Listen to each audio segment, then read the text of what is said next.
Uh, Good afternoon, everyone. We can go ahead and get started now. Welcome to today's webinar, HomeWorks, a model of independent living for individuals with disabilities. Can everybody see and hear me? If you can just put that in the chat, that would be great, if you can see and hear me.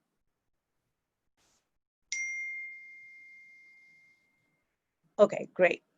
Okay, so again, welcome and thank you so much for making time for today. Today's webinar, we appreciate, I know you guys all probably have 1,000 Zoom meetings, so appreciate you making time today. And we are going to just go over a quick overview of our plan for today. So before that, some housekeeping items. The webinar is being recorded. Recording will be made available at a later date, and you're all in the listen-only mode. You're all muted. If you notice you're not muted, please, I respectfully ask to please mute yourself to minimize disruptions and so that we can hear the speaker clearly. If you have questions or comments during the webinar presentation, please enter them in the chat box. That is located on the window, I think in the bottom or top of the screen. And then we will try and get to them after the presentation. We're planning about 35 minutes for the presentation, followed by about the last 15 to 20 minutes for Q&A from you all. So feel free to enter your comments and questions in the chat box. Quick overview or preview of next week's webinar. It is a concluding webinar in our series on housing. It will be a pertinent one, which is on COVID's impact on person-centered living arrangements. So we're going to check in with two parents who were presenters in the series earlier this year. And we will also have a new speaker from Pennsylvania. She actually has a daughter living in independently in her own home. So we're going to check in with the three parents and get their impressions about how how the person-centered living arrangements have weathered the COVID crisis, and are there any lessons to share for other parents who are considering these living arrangements. So without further ado, I'd like to introduce our guest today, guest speaker, Susan Takaw. I hope I pronounced it right. Welcome, Susan, and thank you so much for making time for this webinar. And I know you bring a lot of really valuable insights and learning from your own journey. Susan is mom to 3 adult children, 2 of whom have disabilities, one of whom who's actually a person who's going to be the subject of this particular webinar, and so she is actually the also the the Chief Executive Officer of Pennsylvania Assistive Technology Foundation. She serves on several boards of directors and advisory committees, including as a director of the National Disability Finance Coalition and the National Disability Institute. She is passionate about expanding financing opportunities for people with disabilities in order to access assistive technology. She is a co-author of Sense and Sensibility, a guide to money management, the first comprehensive financial education book that's geared towards individuals with disabilities who are transitioning to adulthood.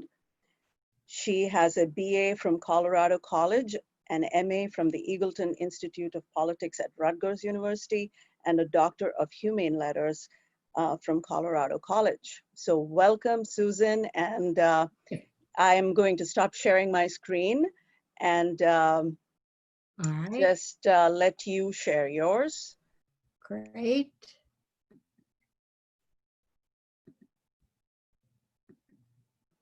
Great. So it worked. Awesome.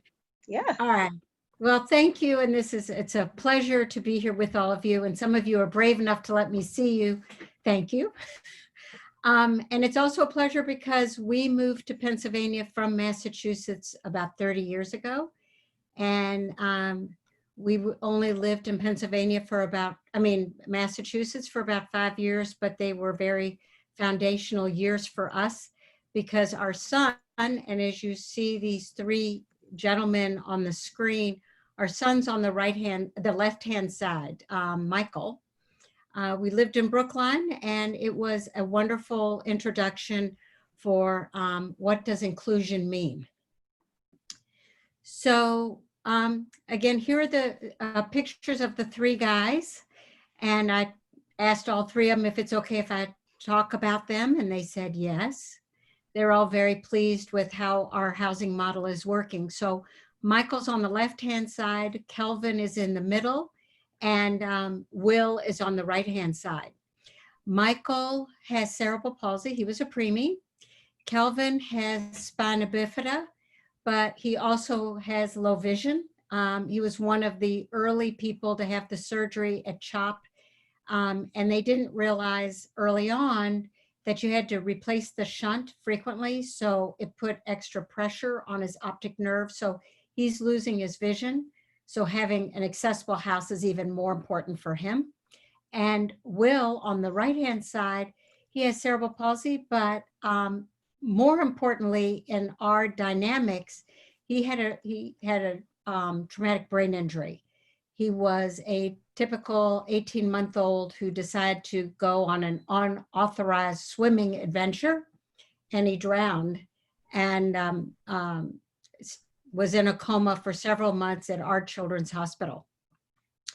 So I guess the first thing I'd like to mention is that Michael went to a college about 400 miles from us to get his associate's degree.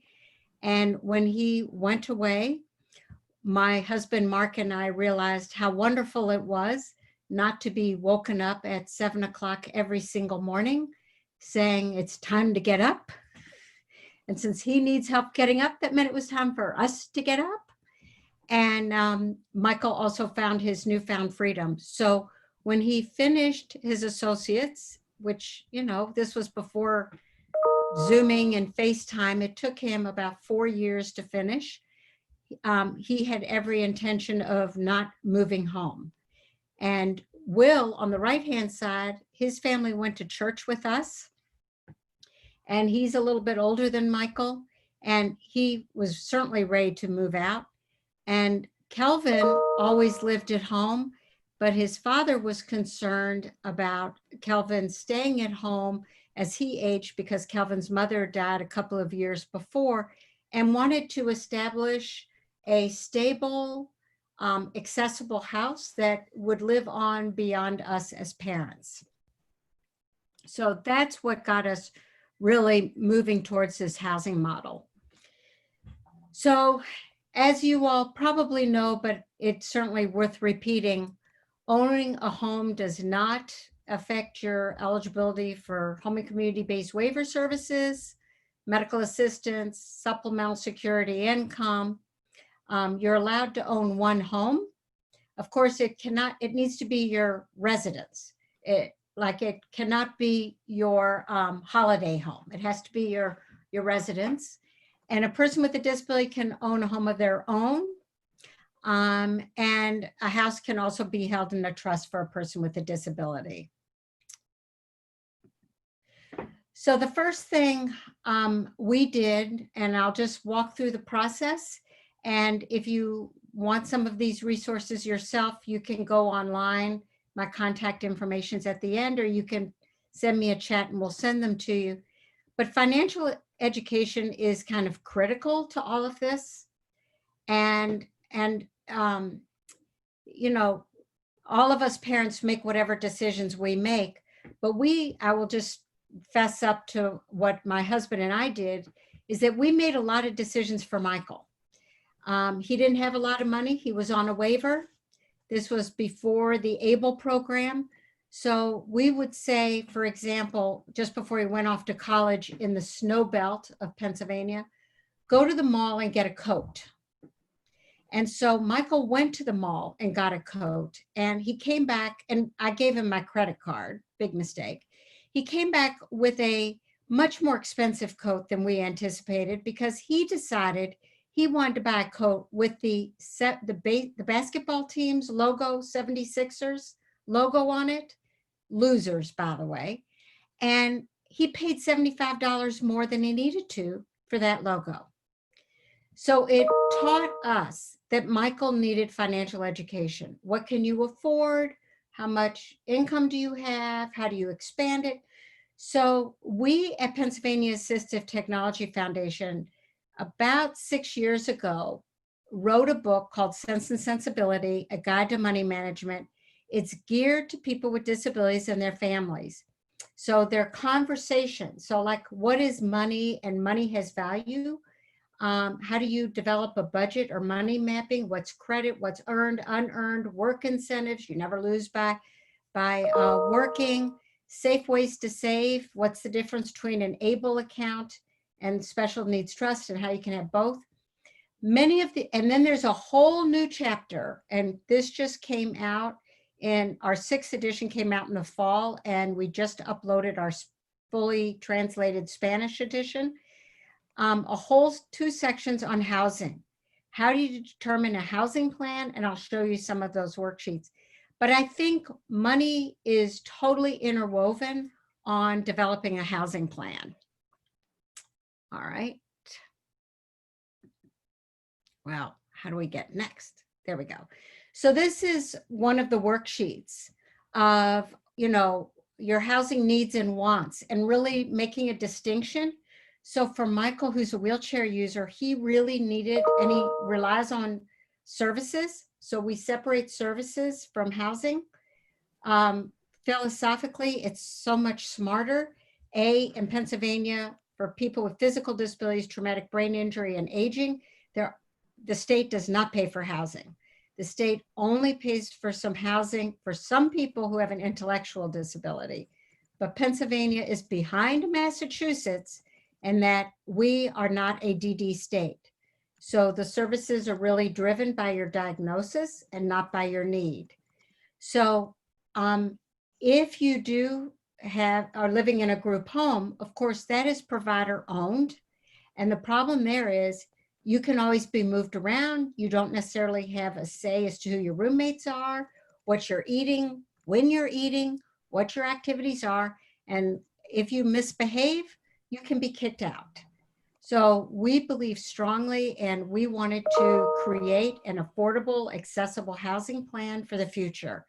So we looked at, as it took a while for us families, about a year, for us families to court each other, and we really were dating. Because while the families knew each other, the guys did not. So we got together at least every month and to figure out, did they want to live together? Were they compatible? What were things that mattered? What were things they didn't matter? So I will say, for all 3 guys, it mattered that they live in the southeastern part of Pennsylvania because they wanted access to Philadelphia. They wanted to be close to transportation because they relied on attendant care. Will loves restaurants. It mattered to him that he have access to restaurants. Michael loves sports. He really wanted to get down to the Phillies and the 76ers. They all happen to be strong Democrats, so it mattered to them that they live in a politically compatible house. They have different religions. They didn't care. They did care about politics. So it really matters. For us families, the most important thing I will tell you is that you are creating a new family when you go into a housing like this. So you better be as honest as you know how to be. Honest about who your kids are, what you want out of this, and of course, most importantly, honest about money. So how much money can you afford? And not what you want to be able to afford, but what you can afford for this. So what we did is we developed a house for 3 because everything was divided by 3 and we could afford it. We couldn't afford 2. And in our township, they, at the time, because this housing model is 11 years old, only allowed for 3 unrelated people to live together. Now it's 4. So every township, or like when we lived in Brookline, you know, Brookline had its own rules. I think what they're really trying to do is make sure you don't become another fraternity. So they just want you, you know, this is a community, and that's what we wanted. So here's another thing we looked at. Did we want to buy a house together with the guys, or did we want to rent an apartment? Now, I will just say, for our sake, what we liked is buying what worked for us, because Ken, who's Kelvin's dad, Kelvin was the guy in the middle. Ken is 90 and I'm 66, my husband's 66. The other people are in their 70s. What we wanted was to know, be able to plan for our financial future as well as the guys. So an apartment is a good way to try out a living situation, but remember, rents increase. Condos, you buy a condo, and that's what we had in Brookline. But what was unknown were the condo fees. So for us in Philadelphia, I will say, is cheaper than many parts of Massachusetts. Buying a house by 3 people, 3 adults with disabilities, was the most affordable option for us. So, yes. Susan, one quick question. So these forms that you're showing here, are they in the Sense and They're in the Sensibility? book. Okay. Yes, they're in the book. And if you want a hard copy of the book, you can email me or my contact information, or you can go on our website for work, PATF, Pennsylvania Assistive Technology Foundation.us. So the US is important, otherwise you're going to go to something in Pittsburgh. Whoops, I lost my little thing. Well, it's not going to let me, there we go. Right? So what we did was, to looking at the most affordable way that gave our guys control, is we did a joint ownership. And we did this as a tenancy in common, and it's a limited equity partnership. And believe me, most people don't know those terms. They're more legal terms, but I will tell you what a limited equity partnership means and why it fell within our philosophy. Limited equity means, first of all, we're creating a home for our guys that's fully accessible and more affordable. And if one of the guys wants to move out, and I'll talk about this in a minute because we have a contract, whoever moves in can afford to move in. The price of the home does not increase with the cost of the homes in the neighborhood. It's keeping it, it's suppressing the cost of that house. So if one of us wants to sell our share, we get back what we put into it, but we're not going to make $1 million.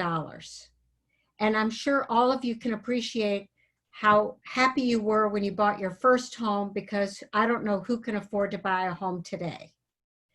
That's the same concept with these guys, that there's not enough affordable, accessible homes for people with disabilities.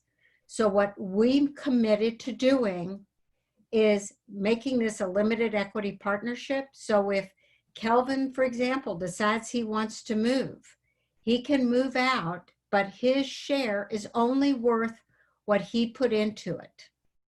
So that's limited equity. So Susan, I mean, would that be, that was made possible by you finding some sort of resource locally? Yes. To help you And with that? And the advantage is it also keeps the taxes down, because the home is worth 400 something thousand, not in the neighborhood now, everything's 700,000 or 800,000.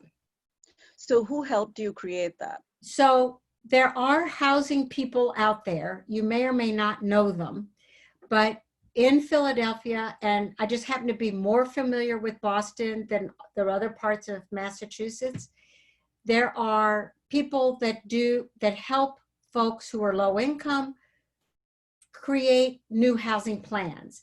So we went to Regional Housing Legal Services.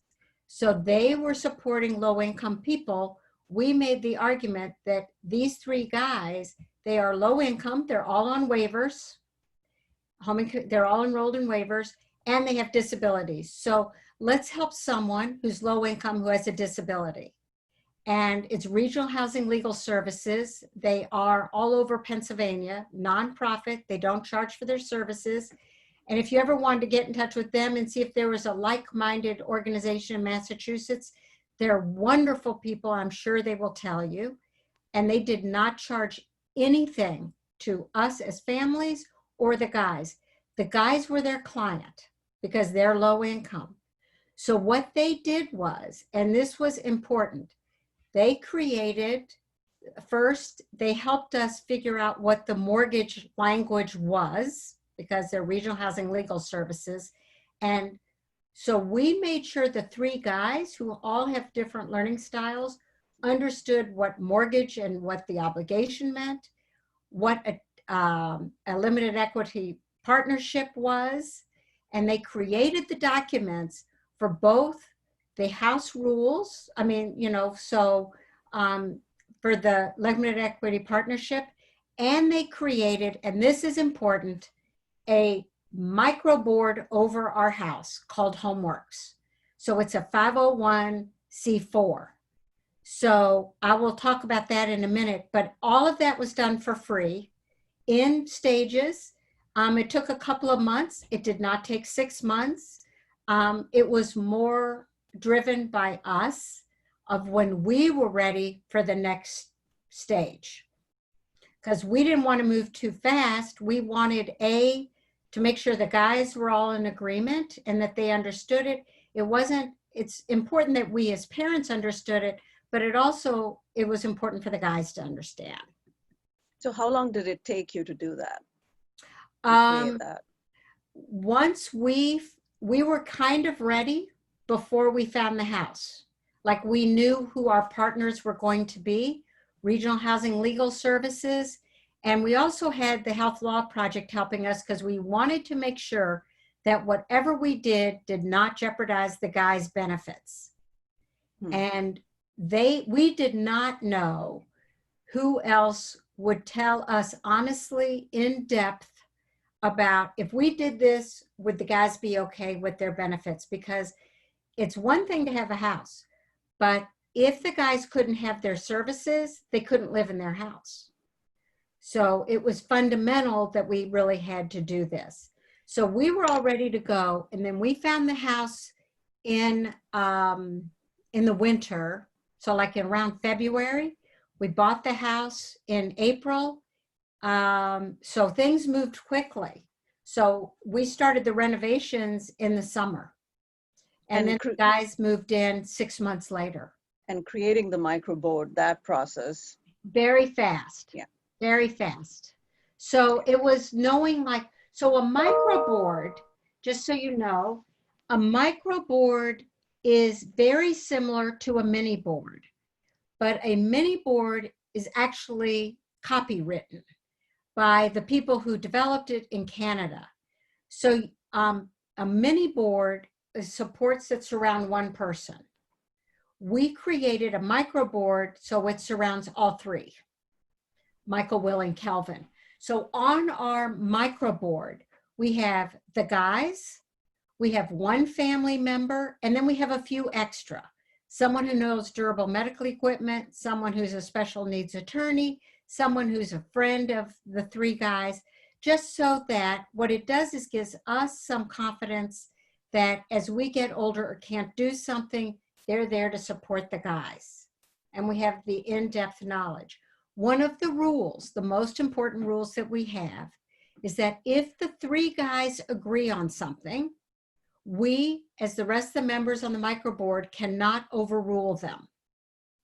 And to give an example, Michael, he cared a whole lot about having a screened-in porch. We did not care a lot about a screened-in porch. Now, I grew up in Kentucky. We like screened-in porches because of those mosquitoes. But we just bought this house. Why don't we save money in HomeWorks, because that is a separate 501c3, a C4, so it doesn't, it doesn't touch the guys, so we can save money there for the house. Why don't we save for the inevitable new roof that we're going to need? Well, the three guys, man, they were persistent about wanting that porch. So we said, fine, why don't you go and find someone who will help figure out the construction and what's the cost? What's the cost going to be? And my God, I mean, Will doesn't have great executive functioning skills, but he can dial a phone. Michael has great executive functioning skills, and the two of them came up with 3 bids. And they have their porch. So, and they use that damn porch. So they were right. We were being too conservative. But the point was, we made the rule, we can't overrule them. It is a person-centered arrangement after all. Absolutely. Yeah. Absolutely. And we need to listen to that. And it's not always easy to do that. So in this, so another document on our website, patf.us, under publications, we actually put together a book about HomeWorks. At the end of that book, and you can download it for free, and I can send you the link if you can't find it. We put in our tenancy in common agreement, just so you know it. Now, of course, what I love about all of this is that we checked with Regional Housing Legal Services and said, we're going to attach this tenancy in common agreement. And they said, oh, no, you can't do that. This is just for you 3. So I said, but parents like me, I would like to see what it would look like. So they finally agreed, but they said, you have to say for demonstration purposes only. Now, I have a husband who's a lawyer. We moved down here so he could teach law school. They all get nuts. So just know that you would want to tweak this for you. But this gives you an example of what what we're talking about when we're talking about a limited equity partnership. So I talked about microboards and mini boards and self-directed support. Those are the self-directed support corporations. Making sure that you really do understand that housing and supports are different and that housing is critically important. But if you don't have someone who can help you get up in the morning, it doesn't matter what kind of house you have, you're not going to be able to live there. Though I included some resources, and I can share this PowerPoint at the end, or download it. And we'll send it as an attachment with the recording. I can do that as a PDF. Yeah. The people out there are lots of people who are writing about microboards and mini boards. I happen to find the people in Canada are still alive and well and doing a lot of work on it. So this is a quick chart that we put in HomeWorks, like what was our goal? You were really, as families and the guys, we were trying to really focus our attention. So it was to create a sustainable, affordable community. Why, and what was the model? Who were our funding partners? So, for example, every single state has a housing finance agency. Those people, that agency is supposed to help support creative housing plans of apartments, let you know about apartments, mortgage products for low-income individuals, including low-income individuals with disabilities. So it was Pennsylvania Housing Finance Agency that gave us the mortgage. The guys have the mortgage. We families do not. So they have a first-time homeowners mortgage for people with disabilities. And all you needed was thin credit. Michael is the only one that had any credit. He was paying back his student loan from Edinburgh University, and that was enough. So I would look, because I'm positive Massachusetts has a housing finance agency, and many states have this first-time homeowners. And then in Pennsylvania, like many states, there's a soft second and a soft third mortgage. And soft mortgage means it acts like a grant. You don't pay it back until you sell the property.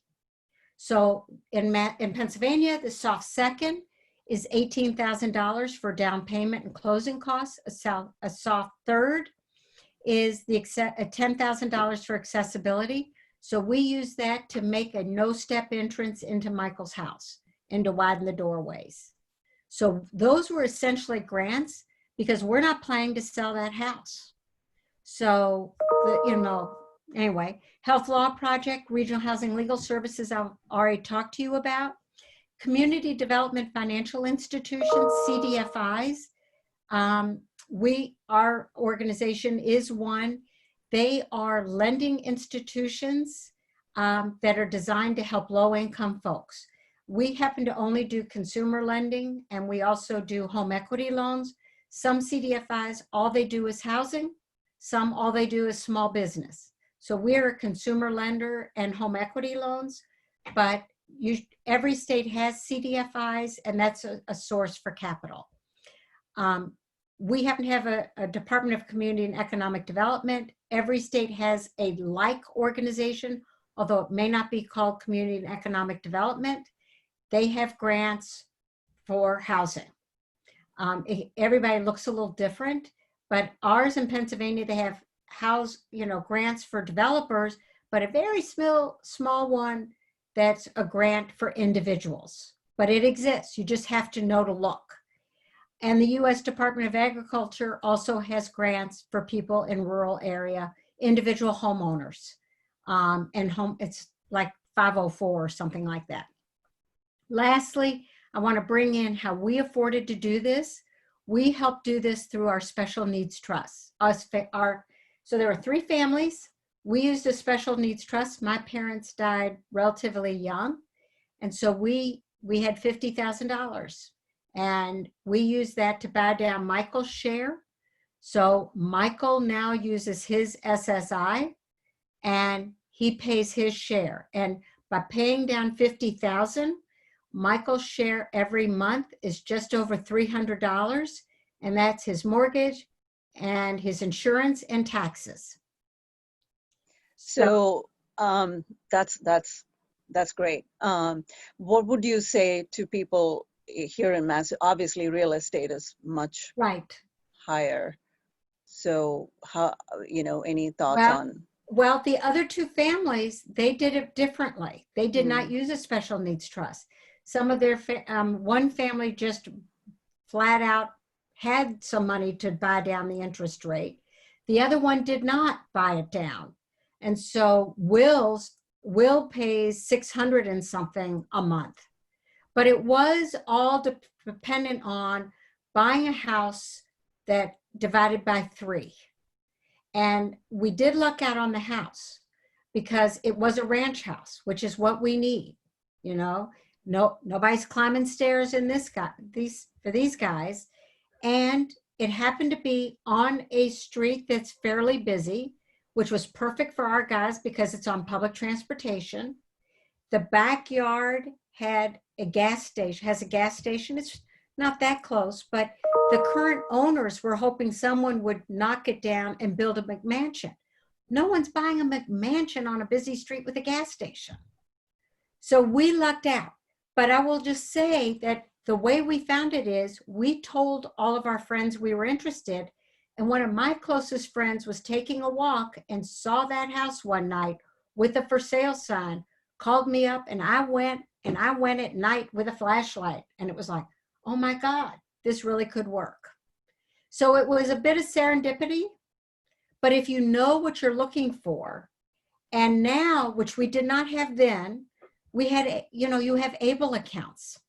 And that ABLE account is critical because you can use it for housing and you can use it for housing expenses. And if anybody wants to know anything about ABLE, I really do know a lot about ABLE, both Pennsylvania and nationally. So you can use ABLE accounts to help buy down the house for day-to-day living. It's just there is a quirk around ABLE that if you're using it for a housing expense, if you make a withdrawal, you have to spend it in that month. But ABLE accounts are a fabulous way to deal with housing. Adult decision making, real quickly. We have, there are lots of, and we talked briefly about this, and you guys in Massachusetts have one of the leaders in the country on this, about supported decision-making, which we definitely, we're trying to copy in Pennsylvania from you guys. We are taking some of the forms from that website and making them available, you know, so we filled out one for Michael, and Kelvin's family did that, and Will's family. Because while we all have a medical power of attorney, we are not representative payees, nor are we guardians of our guys. But as all of us do, we want that circle of friends of who helps you make decisions, who should be involved in this. And believe me, when you are talking to a mortgage person and they're starting to talk about a soft second and third mortgage, because you're signing those documents, Michael had quite a blank look. And so we were able to pull back and say, okay, Michael, this is what this means. And we would suggest you do want to do this because you're going to be able to get that ramp right into your home. And you will not have to pay more money to do closing because, you know, part of the reality, if you've never managed money, and our guys had never managed huge amounts of money, they didn't have it, number one. They were young, number two. Michael was 26 when he did this. But more importantly, if he had money, he would have been kicked off his waiver. So we didn't have those discussions. So figure out how you're going to do adult decision-making. I just happen to be a little bit not very supportive about guardianship. So I would like people to kind of look at what supported decision-making looks like. But anyway, enough of my little politics. Some of the lessons learned. And I have one more slide I want to tell you about. Okay, long-term commitment. This is forming a new family.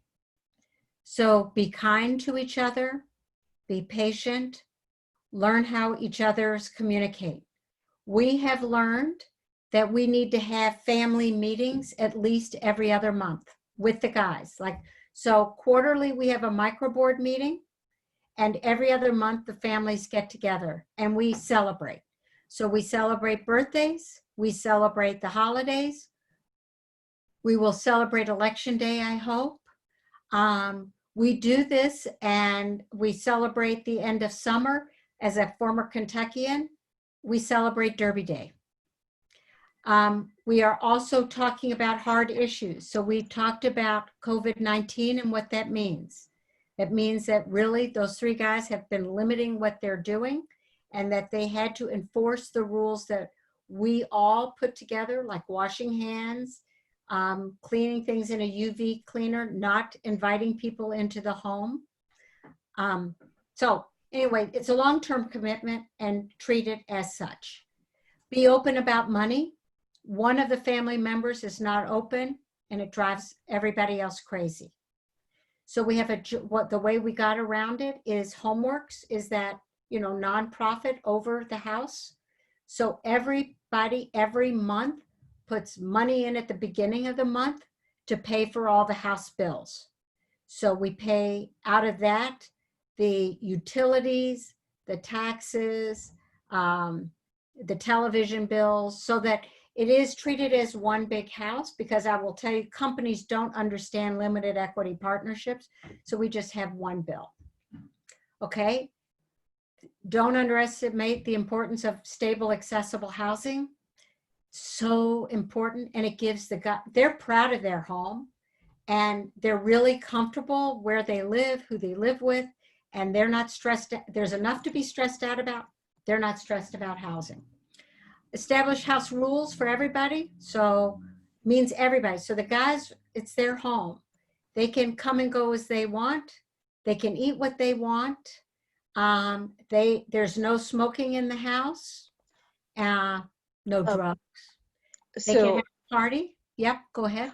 I'm sorry to interrupt, Susan, but actually I have Elizabeth leaving, and I don't know if she's left already, but she had posed a question. I was going to address this towards the end, but so if she's hanging around, I don't know. But anyway, what happens if everybody decides to move?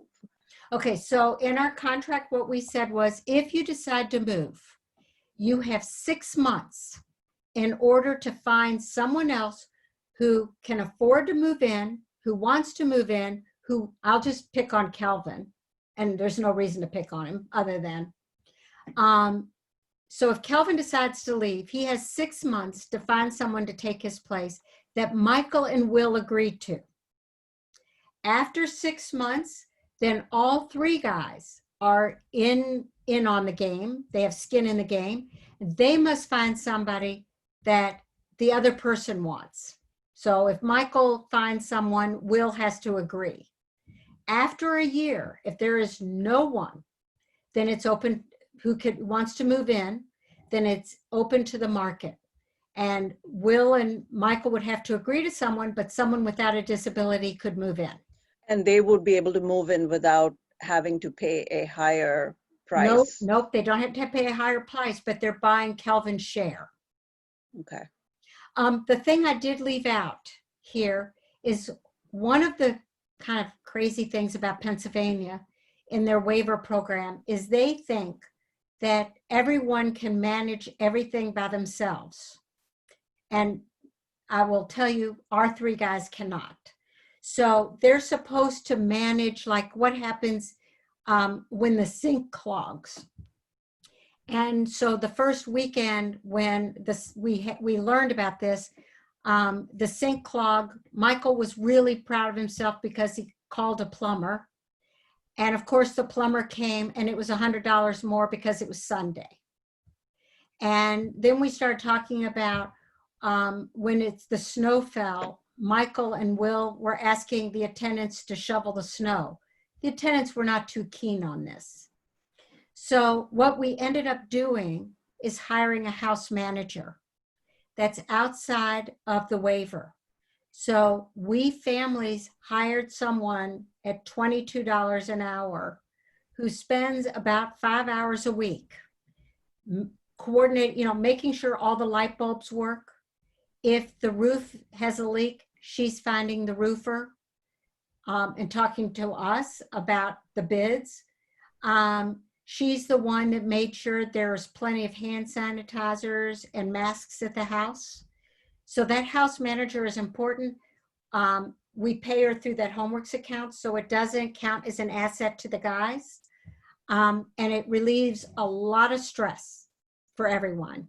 And she's not a direct support professional. No, exactly. So she is outside of the waiver program. And it doesn't affect the guy's eligibility because it comes out of HomeWorks. And we families pay for it. So it's $22 an hour divided by 3. And lastly, these guys did not know how to be good neighbors. They'd never rented before. They weren't bad neighbors, but they didn't understand why they were supposed to go and pick up trash or make sure the leaves were picked up, or the fact that they wanted to have an outdoor party with Michael wanted Dave Matthews blasting everywhere because of course everyone would love Dave Matthews. So we got Self-Determination Housing Project in Pennsylvania. They have a book called Prepared Renters. And it's a really good book for everyone, whether you're renting or homeowners. It's like, where do you put your spare keys? How do you be good neighbors? How you don't have parties at 2 in the morning. And it was a nice conversation. So I think that's the end. That's how you can get the HomeWorks book. So you go on our website and at patf.us and you go under publications. Or you can email me. I see that I have our website, but my email is S for Susan and then Tachau, T-A-C-H-A-U at patf.us. I'll be happy to answer questions or just send you a link, but I will also, if you want a hard copy of Sense and Sensibility, I'll send that to you. We helped start a similar program in Massachusetts run out of Easter Seals. They're using our book. I don't know if they have not asked for copies of the book. We would sell them to them, but we wouldn't give them to them. Anyway, I'd be happy, since you all are all parents and stuff like that, we give parents a free copy of our book. So Are there any questions or? I know I Um, ran through a lot of information. Yeah, and no, but that was very useful. But Susan, one question I have right off the bat is, I know you briefly mentioned the services versus the housing, the finance, Right. to keep them separate. So could you speak to that a little bit more, and also talk a little bit more about the level of support Oh, they okay. need So right now? that's an important concept. More and more states are really basing services based on person-centered planning. And as a parent and as now an old advocate, I mean, Michael's 38. I'm old. The gray hair, it is all well deserved. I advocate for Michael. He advocates for himself. He gets 24/7. So anyone who says they can't get it, the Centers for Medicare and Medicaid Services, they're all across the country. They're the federal government that's pushing person-centered planning, and all three guys get 24/7. Now we do something unique overnight so that there's only one person who's supposed to be awake overnight. I bet he's not, but he's there in case there is an emergency. But all three have different schedules and interests. So Michael, outside of COVID, Michael is really a sports nut. And he will be going to games until he used to like the Celtics, by the way, and used to drive by Larry Bird's house on his way to his early intervention program in Canton. But he really will go to games. And so he doesn't get home till 11:30 or 12. And then he works part-time at the Arc of Philadelphia. So he goes out and needs an attendant. Kelvin has a different schedule and Will has a different schedule. So the services are really different from the house. Has nothing to do with it. And when I see what certainly happened under COVID-19 in our group homes, those people are staying home always. And there's, even though our guys are not seeing their friends, they're going for a drive. We've asked them not to go grocery shopping, so our house manager does, and also our waiver allowed for meals to be delivered. So that's separate from housing. But Michael will go for walks in his neighborhood. He'll have his mask on. His attendant will have the mask on. Philadelphia is still a yellow area. I don't know what your area is, but if you're in a group home, this is not always possible. So in terms of quality of life for us, we did not want that. And it just so happens that Michael, Will, and Kelvin, they don't have an intellectual disability, which is pretty crazy when you think that there's so many similarities, whether you do or you don't. Like IQ is because Will does have executive functioning skills. So he's very talented if it gets into long-term memory. But that short-term memory, having zero short-term memory is a problem. But it just so happens in Pennsylvania, there is no housing provided for people with a physical disability. So we were not forced into that dilemma of whether to go the group home route or not. The question really for us is, do you go into a nursing home or not? And nursing home ratio is 8-to-1, and no one's asking to go into a nursing home. I've never met a single person who said, oh boy, I can go into a nursing home. And there are reasons for that. So this is one creative answer to how do you do a home. Michael and Will and Kelvin happen to be very social people. Michael's the most extroverted, but they wanted to live with somebody. It made it more affordable, but they wanted to. Next week, you'll talk to a parent who's a friend of mine whose daughter did not want to live with somebody. We worked with someone whose child had his autism. He did not want to live with somebody. So it's all choice. But this is what is working for the three of us and our kids. Okay, great. And we have about 10 to 11 minutes. If anybody else has any questions, now is a great time to ask. I would just like to say thank you so much, Susan. I have a daughter who's very severely impacted by autism, but we've been doing self-directed day program and with huge success. And she currently lives with us, so I'm looking down the road. But, you know, I just love how you emphasize that this isn't about how high or low functioning you are. Yeah. This is for everyone, and it is a meaningful life that should be accessible for everyone. So I find this very, very helpful information. Thank Well, you. thank you. And you know, it's interesting. So part of my job that I actually get paid for is helping people understand assistive technology. And so in this house, we've got a lot of assistive technology so that they're even more independent, that maybe your daughter, like smart home technology. It makes a difference. But I'm on these calls, and I was on one earlier today with provider agencies. They have a different view of smart home. They're really into monitoring and not independent living. It's so fascinating. So in a way, like the Alexa, we happen to have a lot of Apple products in this house.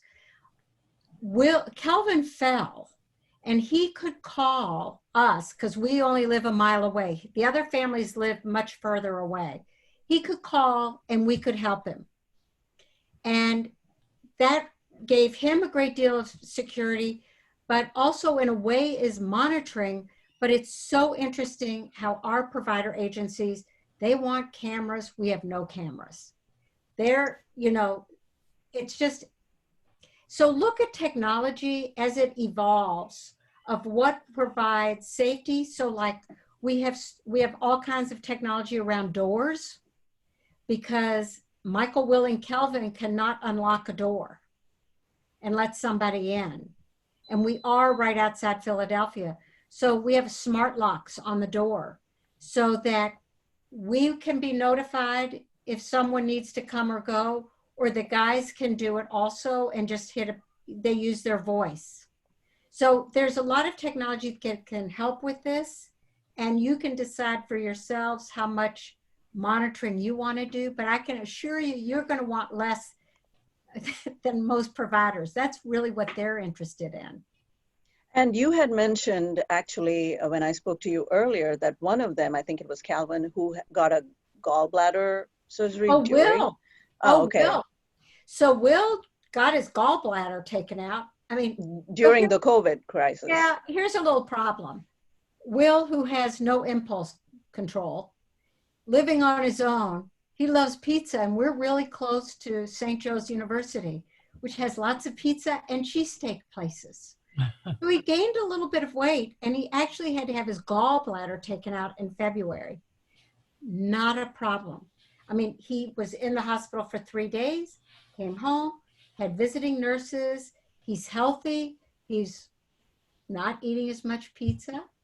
And I mean, it could all be done. I mean, because the visiting nurses, they certainly knew the protocol around COVID-19. And so they're coming in. His father, Will's father, is 80 years old and has Parkinson's. His mother is 76. What were they going to do with Will, who's non-ambulatory? So this was actually a better place and safer place. And Will was certainly happy. Will happens to love movies. He has an iPad, a computer, and his television. He's multitasking on, you know, that's what I've learned about him over COVID-19.